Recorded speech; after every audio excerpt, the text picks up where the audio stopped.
السلام علیکم۔ لاہور سے روما رزوی کا سلام قبول کیجیے۔ آج کل لاک ڈاؤن کے باعث ہم سب اپنے اپنے گھروں میں ہیں۔ آپ چاہے دنیا کے کسی بھی گوشے میں رہ رہے ہیں، اس وقت یقیناً اپنے گھر میں موجود ہوں گے، اور بہت سارے لوگ شکایت کر رہے ہیں کہ کسی نہ کسی کی طرح کی بوریت کا شکار ہیں۔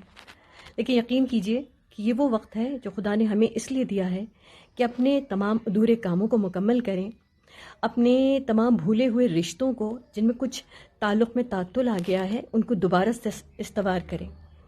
ان لوگوں کو کال کیجئے جو بیمار ہیں، جو بہت عرصے سے آپ کی توجہ کے طلبگار تھے اور آپ ان کو توجہ نہیں دے سکے ہیں۔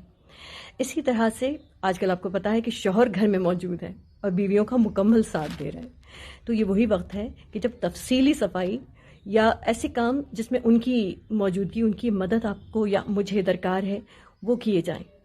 اس لیے بالکل بھی اس وقت کو پریشانی کے ساتھ نہ گزاریے، اپنے آپ کو وقت دیجیے۔ لکھنے کے حوالے سے بہت سارے ادھورے کام ایسے پڑے ہوں گے جو ہمیں مکمل کرنے چاہیے، بہت سارے ایسے افسانے یا اس طرح کی چیزیں آپ نے لکھ کے رکھی ہوں گی جن کو ایک ریویو درکار تھا، وہ کیا جا سکتا ہے۔ اور اگر لائبریریاں موجود ہیں آپ کے گھروں میں تو ان لائبریریوں کو دوبارہ سے ارینج کیا جا سکتا ہے۔ بہت سی ایسی کتابیں ان میں موجود ہیں جو ہم نے پڑھی نہیں ہیں، ان کو نکال کے پڑھا جا سکتا ہے، کچھ نہیں تو ان کی گرد و غبار ضرور صاف کیا جا سکتا ہے۔ تو آپ سب کے لیے بہت دعائیں، صحت مند رہیے، خوش رہیے اور ذرا بھی مایوس نہ ہوئیے۔ خدا حافظ۔